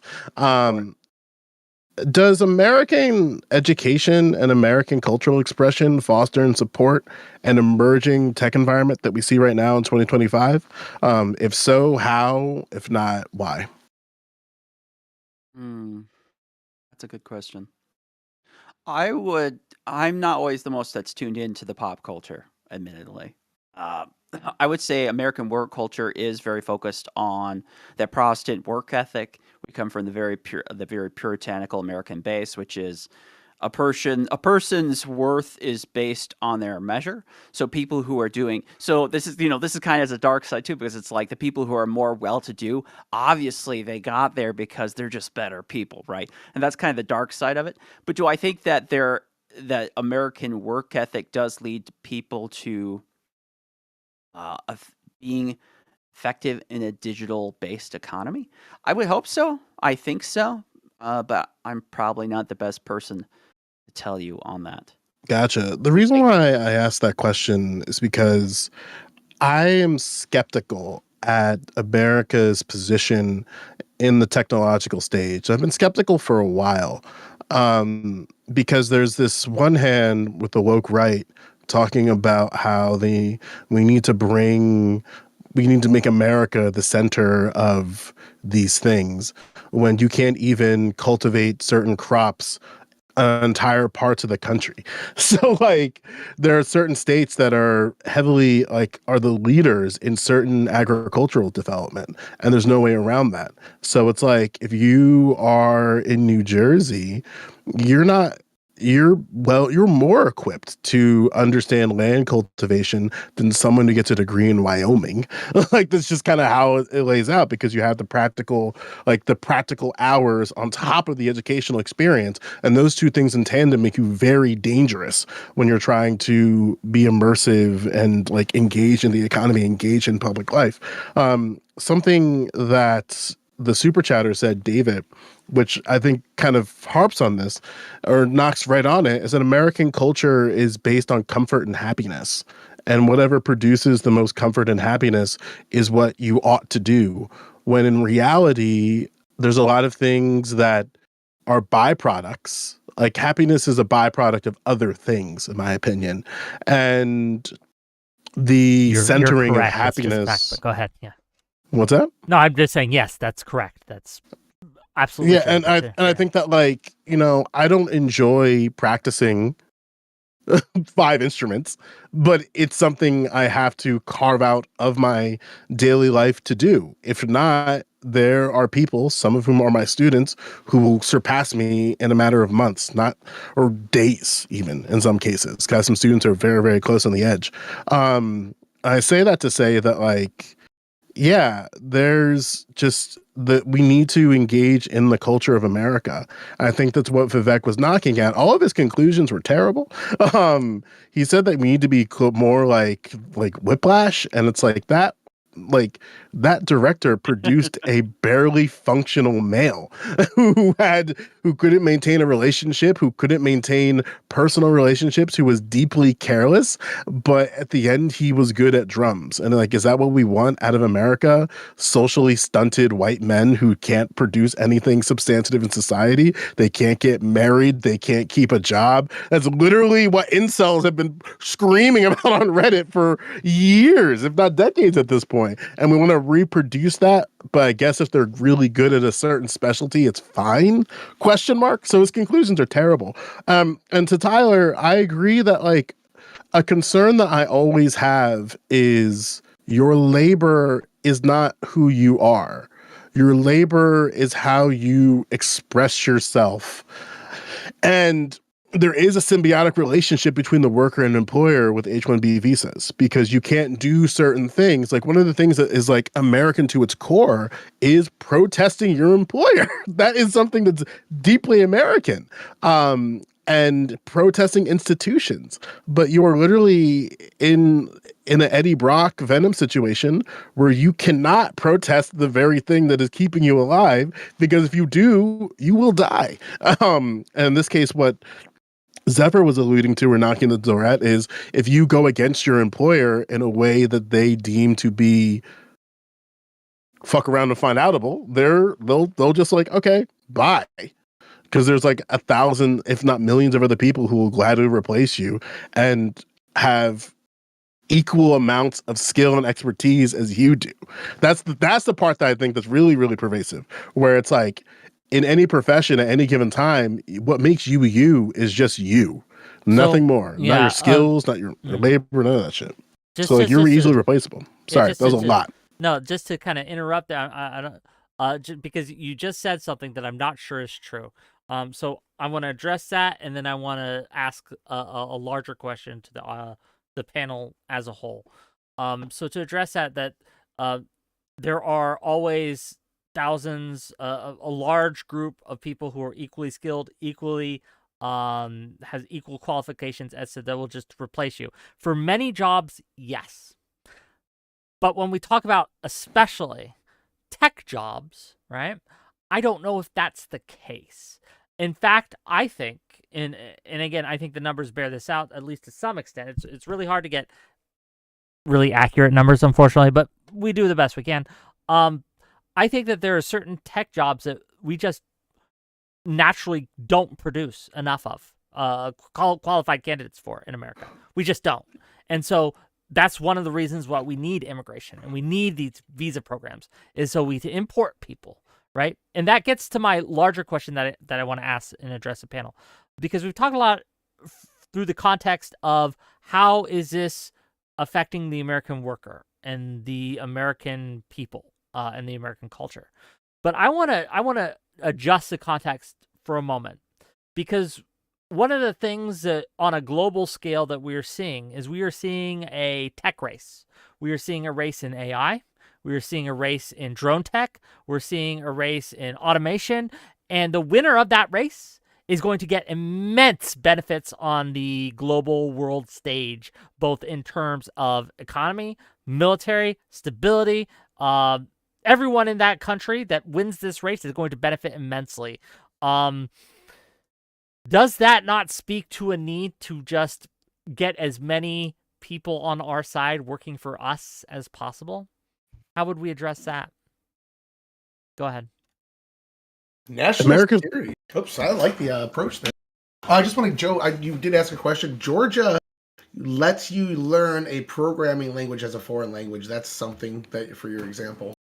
Yeah, and that's why, like, in Georgia Tech also has a program that, in collaboration, I think it's like 50 plus tech companies of like not job guarantees, but other types of like worker related stuff. Georgia Tech is crazy right now. But anyway, they never call. I'm in that boat right now. But yeah, the national security wise, that's actually a really interesting way to frame that. Actually, I think that you have a really solid point there that we should, and ceasing this would actually piss them off. If you look at like what Mexico, when after Joe Biden terminated all of Trump's DHS policies on the executive level, Mexico demanded visas from the United States in a very high number in order for us or in order for them to stop immigration coming to the United States. It's a very big thing for these countries to boost their economy by sending in temporary work visas, getting U.S. money, and bringing it back to their economy. So absolutely, yes, we want them on our side, and it would push back against the Silk. It does push back against the Silk Road Initiative. You're 100% right there on that level. Absolutely. As far as security and military are concerned, H-1B workers are not allowed to be involved in any sort of like security related programs. Certainly, if there's a direct, but there are indirect, like just yeah, there's indirect. There's but a lot if of you're indirect, directly, like drone tech, for example, that has huge amounts of commercial applications, but also military applications. And so the development of in like one area is obviously going to benefit other areas. But go ahead. Yeah, it would be considered like a second-hand benefit, but as soon as the government wants secondary, tertiary, as soon as the government wants to involve that program into and make like a security detail out of it, they would most likely either remove or create like another division that does not have any foreign workers in there. I want to say that Vivek Ramaswamy was born in Cincinnati, Ohio, and on behalf of all Indians, we do not own him. His words are his own, and he, like I'm not going to defend him. Another another point I want to bring up. One thing I brought up in my opening statement was some of the structural protections that American workers have over H-1B workers. This is something that isn't talked about enough, and I'm sure like it's the protections aren't huge. Like protections aren't like a union protection. They don't give special benefits in that sense to Americans. But the fields that Americans prefer to go in, so based on the recent data, most Americans or most college graduated Americans, they choose to go into business, then healthcare. I think I only have the top two. Wait, let me see. I might have the top five. Yeah, business, healthcare, social sciences, biological and biomedical sciences, and psychology. Those are the top 5 professions that Americans choose to go in. 4 out of those top 5s, H-1B workers are allowed to only, students are only allowed to have one H-1B petition in those fields. Whereas if you are a student in STEM, you're allowed to have 3 petitions. Yeah. So if you are an American who works in the most common fields that Americans go into, you are not competing with that many H-1B workers. But if you're an American in STEM, there is a higher likelihood because obviously STEM has a higher gap between Americans who want to go into STEM versus the growth in that industry. And that's why H-1B petitioners are given 3 chances to get an H-1B. Zephyr. Go ahead. Zephyr. Of all the things to drag Vivek Ramaswamy, I'm speaking minority to minority here. You don't go after him for being a Tamil Brahmin. He's a predator, dog. Like I am very versed in I am as a Black American, I am on the fuck Tamil Brahmin bandwagon.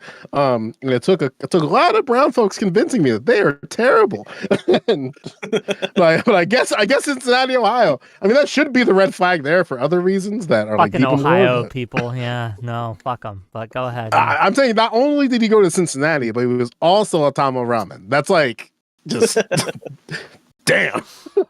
And his parents are. I'm not gonna get into it. His lineage tree says it for himself. His lineage tree because the bloodlines, gang. Okay, we're gonna skip past that.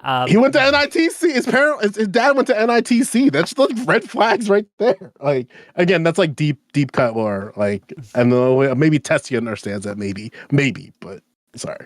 Oh, no problem. Econ Boy, you had something to say? Yeah, go ahead.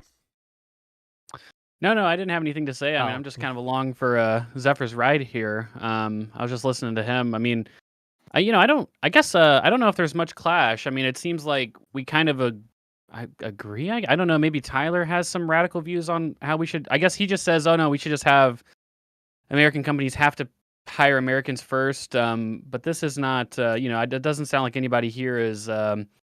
Get rid of all here's a H-1B question. So right or... now, H-1B visas are decided by lottery, right? You put in an application, there's a lottery, only so many are selected. One reform that I've heard passed around that we change that to an auction system. Would you be for or against that, and why or why not?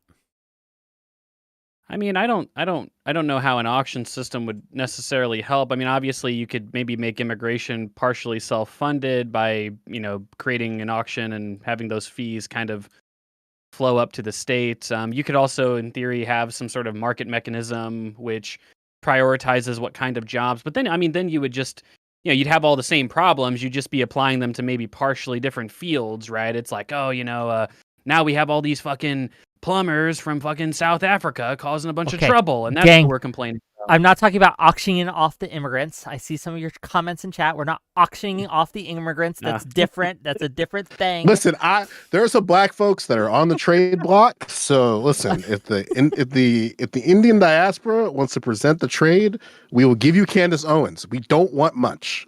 Like we don't want much. But no, what I'm talking about... We'll take draft picks at this point. Well, the argument is that by turning it into an auction system, it can it shows that the companies that really want the visa are able to get it. It shows need that they're willing that they're willing to pay for instead of just putting it out there and then having luck choose. Right. I think the biggest hurdle that you've face, first of all, is just that the top 5 companies are just gonna dominate. You're gonna have all H-1B workers just working in the current the field that is currently prominent, which is tech. I work in medical devices, which is like a combination of healthcare and tech.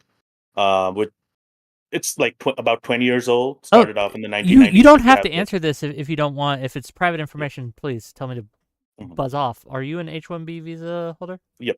Okay. Yes, I am. Yeah. Yeah, so get him out of here! Fucking op! God damn it! Okay, I just wanted to make sure. I thought brother. So, but I wasn't. Hell yeah, brother! I wasn't sure. I could tell how he was talking. What you do is essentially you risk sort of you risk like having massive gaps in your economy. So there might be gaps in like my industry, which is medical devices, where you might need H-1B visas, but Amazon and Facebook are taking all the H-1B visa holders. I think one sort of like the most obvious way to handle this, although there's a lot of petitions each year, would be essentially to relate what the industry is versus where the gaps are in the economy. So if you have a deficit in tech, then yeah, you approve more tech related petitions versus something like healthcare. And then on top of that, you might have, okay, well, all petitioners who have a master's degree, well, you qualify for an H-1B immediately, and the rest have to be filled by bachelors and associates and things like that, or like essentially base it off of qualification levels. Okay. Tyler, did you have an opinion on this? I think that my 3 solutions that I offered in the introduction fix this already on their own.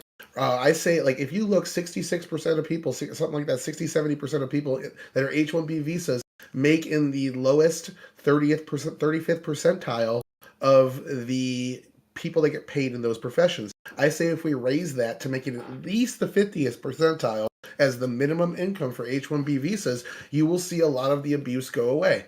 I think if you just raise their pay up to at least the median, or is that median, the center, the middle? We get what you're median. saying. Yeah, at least the center there. I think that would really solve a lot of the problems, and all those companies in India you guys are talking about that are underpaying workers and keeping a large percent of their income. That would solve that issue as well. Zephyr, can you speak to a little bit? I'm going to play my hand a little bit. I'm in community with a lot of H-1B visa holders. A lot. Basically, self-doxes if you know the lore. A lot of Indians in New Jersey. Yeah. Patel. Anyway, I shouldn't have said that. People are gonna think that. Yeah, no. Another clip. They got me on another thing, but that's a Jersey thing. Fair enough. So, can you speak a little bit to, because this is something that I think some folks might not understand, but H-1B visa, and again, if you don't know anything about this, like, feel free to be like, I have no idea. How do you feel about H-1B visa sponsorships as it relates to schools? Because there's a lot of teachers that I'm friends with, and a lot of them are H-1B visa holders, and they're all in the very fields in question that we are kind of knocking at. Basically, tech teaching jobs, STEM teaching jobs, etc. And this is at the high school level and middle school level, by the way. So I'm wondering if you like have any like engagement with that at all, or just some of your thoughts on that. I don't have any direct engagement with that. I thought when you said schools, I figured like, hey, people who graduate from MIT, they get H-1Bs versus people who are graduate from like University of like shade on Alabama, but like University of Alabama, they might have a harder process to go through or something like that. Well, if you're talking about like the field of education itself, then I don't have the field of education, as I understand it. You can correct me if I'm wrong because you're in it and I'm not. But there is a teacher shortage, a nationwide teacher shortage. So it seems like it would be something that we would want to import people for, because and substitute teachers, Americans bus just drivers, aren't taking those jobs. cafeteria workers. It's just like, look, you want a job? There's a government job in a district near you. Just be prepared for school board fuckery.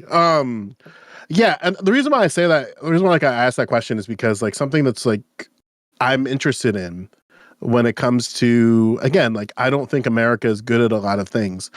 And the things that we're not good at, we ought to outsource. And I think one of the things that America is slowly emerging to not be good at is tech. And they keep trying to act like we're going to do it this time. And I'm just not. I look at China. I just look at China. I look at all these other countries. I'm just like, I don't know, bro. And something that you mentioned, Wick, to answer your question about like the immense benefits on the global stage when it comes to winning a being the leader. Yeah. The only reason why I disagree with that is that all of these countries engage with their prosperity in different ways. Like America doesn't invest in itself for shit.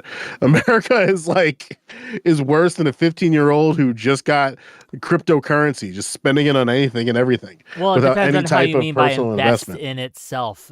We Yeah, strong invest a agree on that. lot when it comes to our military dominance and our. Oh yeah, ability well, to duh. intervention. We have bases everywhere. But that Like, does that's benefit why the American people as well. I mean, the reason why I say that, I didn't mean to do the sub talk over what you were saying, is that like China doesn't have military bases worldwide, and there's still people who unironically believe that China is going to be this like immersive global military force, and those people are really funny. It's like the way that like China, for instance, deals with this prosperity and navigates this prosperity is different than America because their interests are just different. Like we don't have a Belt and Road Initiative going from, I'm trying to pick a shithole city, somewhere in Wyoming all the way down to Venezuela. Like we don't have that. We don't have this like cultivation of trade internationally with other territories. So like the way that like, I'm concerned that America wants to be the leader in things so it can just be the hegemon of the entire world. And some people might want that. Some people might want a global US American hegemon that has its tentacles worldwide. But I don't think that's a good idea. Well, that's what we disagree on, I think. But that's almost another topic. Let me read these super chats just real quick, then you can finish up. I want to make a little money. From Prashy Prash. If I mispronounce it, I apologize. $10.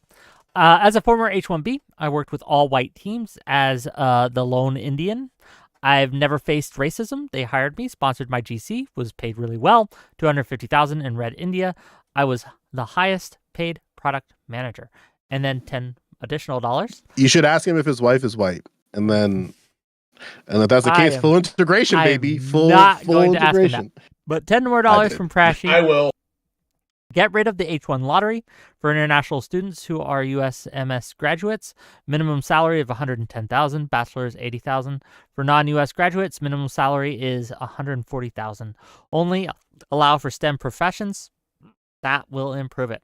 Thank you for the $10. But I want to get a. I just. So onto on the tech race thing, right? We are currently in a tech race in regards with China specifically. Two, probably more, but two that I'm aware of, AI and drone technology. And both of those are kind of going to be the future in a lot of ways. They're very broad, I understand, but they have the potential to reshape cultures and economies, militaries, all these things and how we deal with these things. I think I would rather America win that race than China. Ew. Why? There's so many other factors to that, though. Like, even if we have the best productivity, China is incepting $500 billion of stolen IPs from almost exclusively the tech center every year. Like, they're going even if we build it here, we make it here, we beat them, they're stealing it and remaking it, and then not paying the R&D. I'm not going to speak to. Listen, I don't want to get to too much of China fear mongering here, but there is something to say about countries dodging tariffs. I don't know where this fits in the conversation, but there are overseas companies, non-American companies, who do development in other countries to dodge tariffs. So basically, their products are everything but name in certain instances. NPR did a piece on that for those who are interested, but like, good. Like, America shouldn't be number one in everything. Like, we shouldn't like be excited about a global hegemon. Like, okay, I think like almost another topic, right? Like, this is almost another topic. I know it touches on it, but I do have one more. Listen, question. You got a lot of MAGA folks in your chats, so I understand. Okay. Rubbing their bellies, giving them cookies. No, I really do. No, it's not patting the bellies. Like, look, I really do think that the world is a better place because America runs it, 100%. But I do want we're running out of time, and I have one more question. So invite me on that. How about that? I'll give you this cookie. Invite me on that. Invite me on the. If we need America, we'll do it next week. Number one. We'll do it next week. League. Should America be the hegemon? We'll figure it out. We'll set up a date. Absolutely. And bring that not a person. He called me uniquely R-worded. That's crazy. Who? Some dude in Twitch chat. I don't know. I haven't He seems to be. He's watching. a deeply disagree. He wants America #1 too. So Okay. But this is to more of Econ Boy's push for like welfare states and systems like that. So, if not adjusting H-1B visas and the immigration program, how do we, America, address its citizens' concerns with a lot of the disappointment that Peter spoke to, the financial instability that a lot of people are fearing and feeling right now, the economic fear that a lot of people have, that they just don't, they feel like they're putting in the work, but they don't feel like they're getting it back, right? If not through the immigration program and H-1B visas and stuff, how do we address this? What's the best way to kind of get America feeling hopeful again? I want to start with Peter, actually, and then I want to go to Econ Boy, and then we'll hear from the rest of the panel. Peter. Are we talking about solutions? So, like, what the government could do, or what voters could do? I'm Both. guessing. Both. Any solution you think, and if you think that the immigration thing is the solution, by all means, right? Carry on with that. But yeah, I'm just curious on the topic, right? I think immigration is a factor, but I don't think it's the greatest factor. I think the economy itself is a, it's interesting on issues like this how much interest is going on in the immigration debate is kind of has an interesting connection, an interesting correlation with how the economy is doing. And so people, when the economy isn't doing as well, people are more sensitive to things like immigration concerns. And I think that does speak to people who are feeling like the ground isn't totally settled. And so they want to be able to control what they can control. What we could do, possibly, reform is great. I think the ideas for things like immigration, I think that we have so many lottery systems for immigration. I think immigration needs huge amounts of reform generally. It's kind of a ridiculous system that we have kind of a 50-year backlog of problems. So immigration needs to help. What can we do to help the economy? I think definitely getting the interest rate back in control would help a lot. I think a lot of the reforms that could help our economy, though, aren't necessarily things that you or I or any of our viewers could do. I think there are things that, the culture that our companies today probably have to change. But how you go about doing that, I don't know. I mean, how you go about sailing specific people on what you mean by that? Like so there's a lot of things that the companies and corporations could do to change. Give me an example. I talked about earlier the problem of hiring versus training. There is a feeling at companies today that this has always been true to a certain extent, but that the employees are definitely there for the companies, and that the companies don't have much but they don't have much institutional responsibility back for the employees. Going back to even when my grandma retired from she was a nurse in rehab for 30 years. And you look at the state of all the benefits of the kind of things they were doing for her. I look at now my mom, also a nurse, and what her company is doing for same city, different hospital, but it's one of the two big hospitals here. They're very similar. And I see just 20-year difference, the amount of things that they're hoping to do for their employees, the amount of support and buffering they get versus now. I think we live in a very mercenary time in our economic and corporate cultures. I just think we treat people very much as cogs at the moment, and it doesn't quite feel fair. I think if people felt like these companies were more, and I know I sound hopelessly naive, especially for a libertarian, were more considerate in the economic realities that their employees are living in, that perhaps people would be able to give them more rope. But they don't feel that way. Okay. As they're like, they're not going to give me the time of day. Why in the world should I give them the time of day? And it's one of the many reasons why people have no trust in any institutions anymore. Kind of boy. Yeah. I think that what the government should do is try to address those fundamental problems as best as possible. In part, I think that immigration is kind of a low salience issue that's made high salience by various structures of our system. So, for instance, I think that when people view a system as chaotic, if they just look at a system and they say, yeah, whatever happens around me is what's happening, but I think this is a chaotic process, and so I'm not really going to like it. And so that's why we should probably transition to a more horizontally available points-based immigration system. The beauty about that is that a points-based system can be, easy to immigrate to or hard to immigrate to, right? Well, however you determine how many points you get, right? And so, in theory, you can make it very hard to immigrate or very easy to immigrate. But the point is it's orderly, right? You don't have lottery systems and you don't have all these billion different fucking ways to immigrate into the country and all this, potential intricacies and biases at play. It also makes the running of such a system easier because you don't have to deal with a lot of subjectivity with the caseworkers you get assigned to and stuff. Do you have the points or do you not, right? The whole system becomes easier if that's the case. And it becomes lower salience because it becomes more orderly. I think a lot of people apply immigration problems as well with certain programs because they have problems from other programs in their mind. Points-based immigration solves that. So for instance, like a lot of people would say, we got all these problems with all these refugees and asylees. And it's like, well, maybe we do. But I feel like that kind of bleeds into these discussions about H-1Bs a lot of time in regular people's minds. And so reforming those systems are important as well.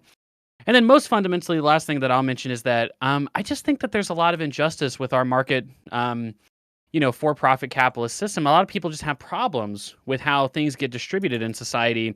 And so that's one of the reasons, again, I just have this really strong advocacy personally for things like welfare and the socialization of capital, because, things like that help align incentives and make people feel like they play a more direct role in the economy, right? And certainly reduces inequality to a radical degree. I mean, my ideal reforms would shrink virtually every inequality in society to a great deal. We would be the most equal society probably on the planet if you did all of my reforms. And I think that if you just did those things, I think that you would, at the very least, you'd be able to kind of like isolate the issues that people have in the economy. And then we'd be able to say like, okay, after we do all those things, orderly immigration, highly equal society in terms of how we set up our institutions, what's left? Do people just hate immigrants because they're immigrants? Are there still structural problems? It becomes easier to answer those questions because we've gotten rid of all the other stuff that people have a problem with, or at least a lot of it. So, okay. Any other thoughts on that? Tyler, go ahead. So I've given a lot of really hyper-specific answers and solutions on how to fix the very, very clear abuse going on with the larger companies abusing H-1B visas. I understand, but to be clear, the question is an macro, overall: yeah. how do we fix it? If you think that this is the way, that this is one of the major ways to do it, then fair enough. No. I was saying I've been giving those just for the abuse. I think in the macro, once you limit these to limit visas to people that actually really need them because they can't actually find the workers, not for all the corrupt reasons, you'll see these firms in the U.S. do what they've traditionally done when there's structural unemployment. Structural unemployment is a form of unemployment when the skill of the worker does not match the needs of the jobs that need to be filled.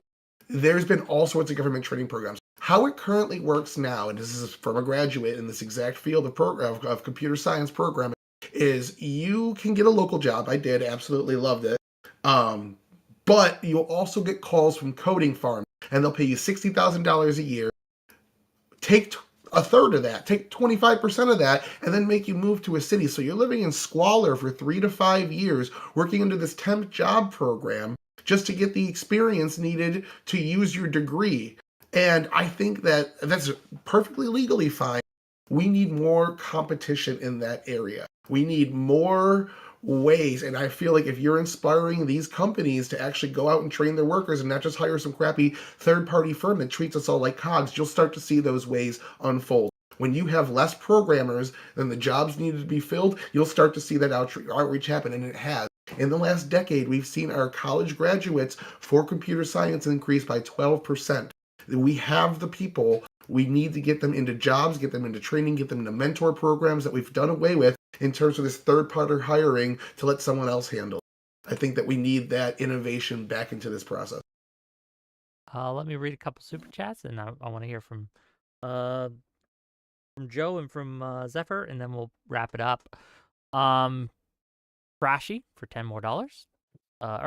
David the Goliath for $10 says India is really the only country from where U.S. can get the best tech talent as they are English speaking. China is seen as a threat, so no Chinese. With other nations, you have a huge language and cultural barrier. Thank you for the $10. And then $20 from RV, spelled like pirates would spell it. Says problem: the mismatch between the skills of new graduates and job openings requirements. Solutions: corporations should train American graduates to acquire the lacking qualifications instead of paying for H-1B paperwork. Thank you for the $20. You're laughing and shaking your head, Econ Boy. Why is that? It's just funny. It's funny because again, it's just like we've got this big problem. Corporations, they've got this weird incentive where they always try to undercut our wages. But why don't we give them one extra? We trust maybe them. maybe if we made them in charge of our education as well, that would we trust solve the banks. problem. We bail out the banks and you still trust them. It's like what are you talking about, brother? Okay, go ahead, Oh, Joe. Lord and have then mercy. Zephyr. Yeah, Joe. Any That's thoughts really on this? fun. Listen, it's so cool seeing people simp for corporations. You love to see it. I really liked. Listen, this was the one discourse in a long time where you couldn't blame black people for your problems, like the MAGA, the tech MAGA, Not and yet. the Give 'em ethno-nationalist time. MAGA. Well, Give no, 'em time. Vivek It's only been went a right week. around. He started talking about meritocracy deeply and affirmative action again. I was like, God damn it. But it was a fun convergence of two sections, and like I was glad to just sit and watch the memes. I will say this though, I think there are ways that you can do a cultural intervention in education in order to sort of like deal with the educational aspect of the problem. And when I say the educational aspect of the problem is that people are poor. So you're going to have to engage with people's poverty in some way. Brazil does this thing. Basically, they give you, I'm going to say cash incentives for the sake of simplicity, but they give you monetary compensation for meeting certain requirements. And I would totally hear out the argument of paying people at a certain income threshold for their grades, paying people, and I say people, I mean families. So paying families to say like, hey, if your child meets 95% of their attendance for over the course of a semester, or it's a marking period, you get a stipend. Or you continue receiving monthly payments based upon your child's attendance, their grades, etc. I think that's not a terrible idea. And obviously we have to be kinkered out a little bit. I would say extend it to everyone, but them rich kids, they don't need any more help than they already got. You know what I'm saying? These HB1 visas, you know what I'm saying? Just bougie motherfuckers. I'm just kidding.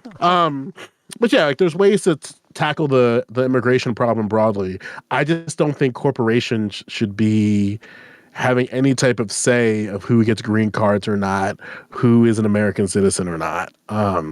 So I'm pretty deeply against the idea that by virtue of working at a company or a corporation for that matter, company or corporation, be honest, that they're able to dictate your ability to get a green card. That just seems against, like, it's like a contradiction within like the whole idea of like America. But that's like a deeper conversation for another day.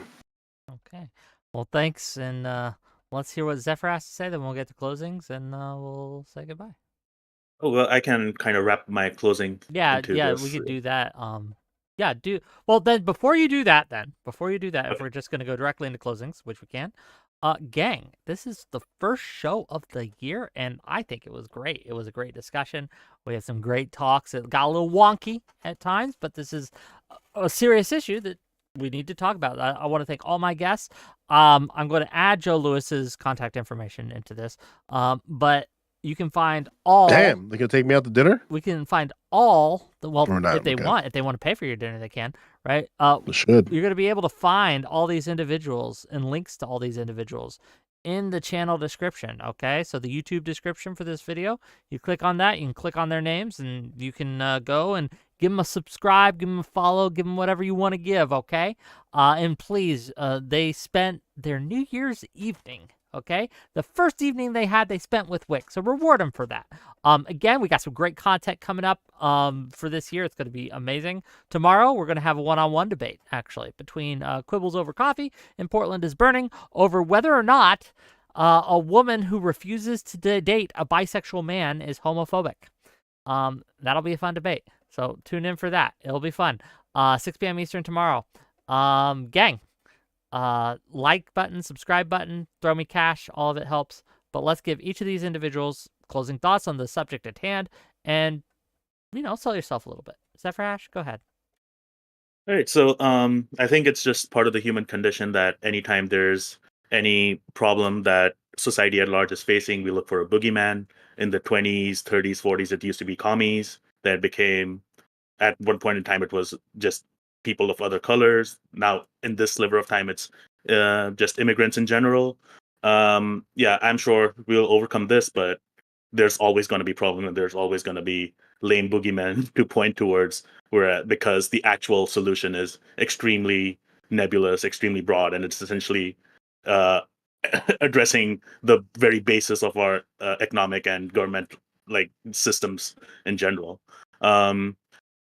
As far as H-1B is concerned, the Biden and Harris administration created almost more jobs in a month than they provided H-1Bs across the entire 4 years.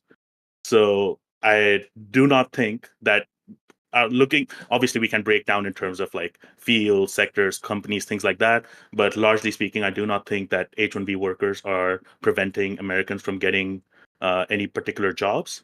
Americans tend to go into fields like construction. Already the college graduation rate is low. So in broad statistics, they are not competing directly with H-1B workers. And the ones that they are, Americans tend to go into business, healthcare, psychology, other fields that H-1B workers are not don't go into as much. They go into STEM, where obviously they're overrepresented. And to Huvian, I sympathize with your brother, but unfortunately, I'm a COVID graduate. Everyone who graduates fresh out of college is struggling for jobs. It's still or did struggle for jobs. Everyone still does struggle for jobs. I had two friends who basically right out of graduation had to fly back, one to China, one to India, because they couldn't get jobs. And that's the unfortunate reality of just being a fresh college graduate. So sometimes you hit the jackpot, you hit the nail right on the spot with your resume, everything gets connected. You have all these AI filtering systems nowadays that look for keywords and things like that. So yeah, it's a tough world out there, but unfortunately, H-1B workers are not the people causing this. This man's a member of the FBI, and he's saying how good the FBI is, and the FBI didn't kill your family. Trust the FBI. I'm just kidding. ZephyrHash, thank you for being here. Thank you for filling in a little bit last minute. Again, for a last minute fill-in, can we give this guy a hand? He did phenomenal. Thank you for being here. Thank you for representing the H-1B visas in our country. Huvian. You can't say Indians because that'd be racist. You know what I'm saying? Okay, I think I'm going next. Yep. I regret not changing. I regret not changing my Discord name. That's just because I hardly ever touch Discord, so I just had whatever I typed at the time. Thank you for letting me be here with all of you gentlemen this evening. I thought it was a good discussion. I think there are many problems facing the U.S., and I think many of them are solvable. I think the H-1B situation is something that's small enough that possibly a reform could happen. Am I optimistic that it will? No. I'm not optimistic at anything. Anything that requires Congress, that they'll somehow compromise and come to some better decision, I just don't see it happening these days.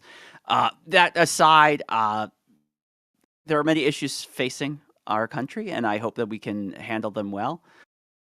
Maybe we won't, but we'll have to see. New presidential administration, who knows how things are going to go.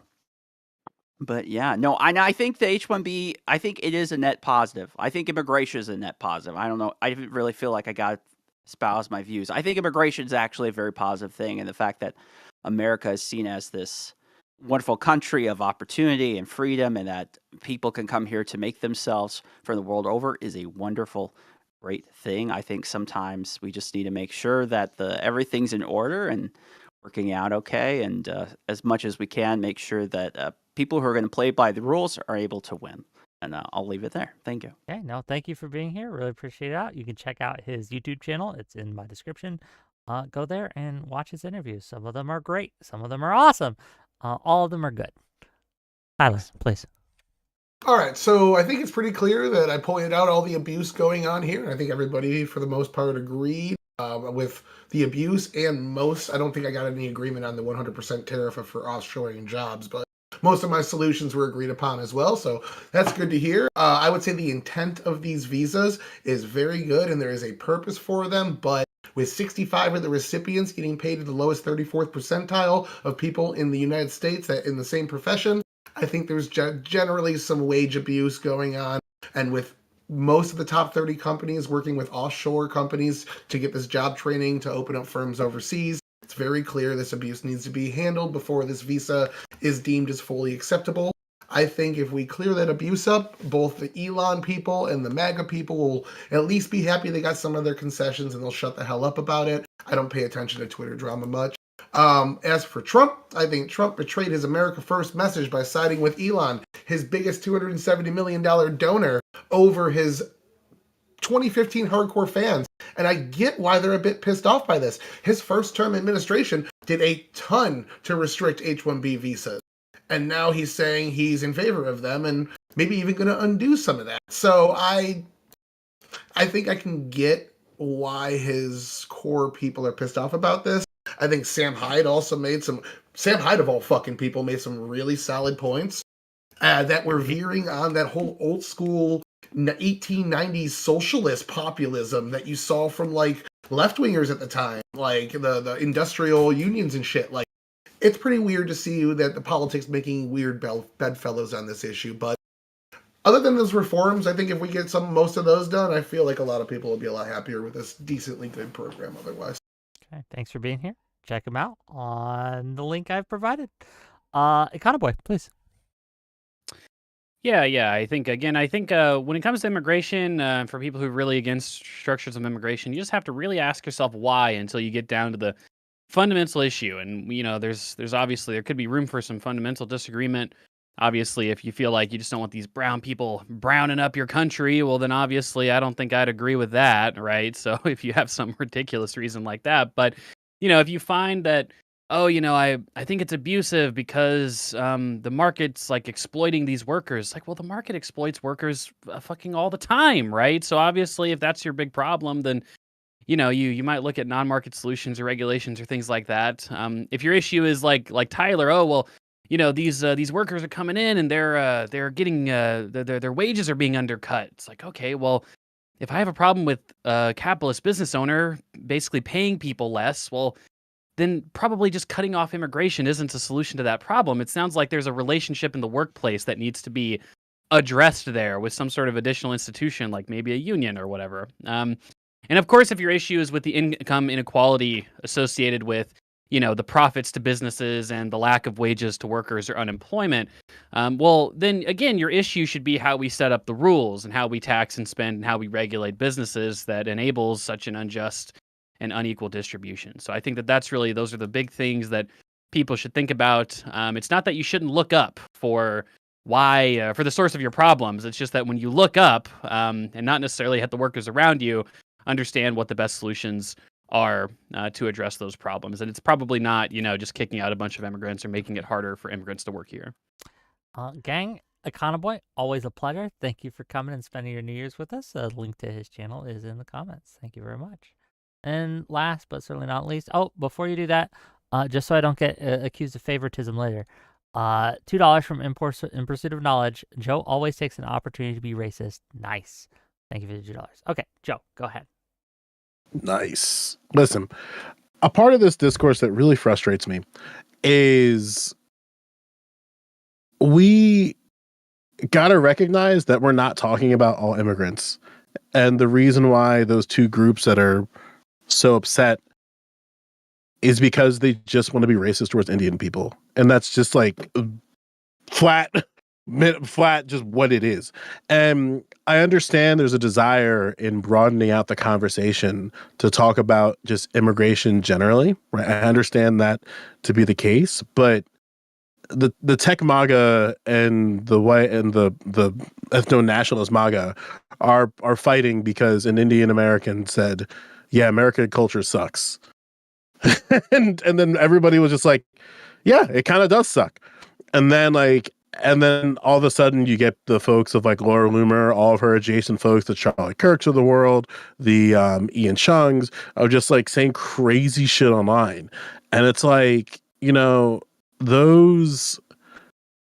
that anti-Indian sentiment is only going to affect Indian people who are not H-1B visa holders, who are just ordinary people running through their lives. And because like you don't wear those type of things as like you don't wear your HB1 visa status as like a chain that everybody knows who you are. They just see brown people and think, oh, brown people are causing countries problems.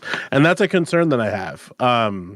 And I think there needs to be a deep cultural intervention towards that type of sentiment, like anti-Black, anti-Asian, anti-Indian sentiment that's just like deep in this country. And it's Donald Trump's fault. And it's just really interesting to me how, even in the face of that you still have people who are in support of MAGA and then get upset when people call them racists and get upset when people say they side with racists. Like, it's an interesting flashpoint. Again, I like that Black people weren't involved in this flashpoint, but it is unfortunate that Elon Musk and Vivek Ramaswamy are basically stoking the flames to two factions of the MAGA cult, and then the MAGA cult tries to act like it's not a cult. I'm so excited when this shit's gone in 4 years. God. Because it seems to be no successor to the movement itself.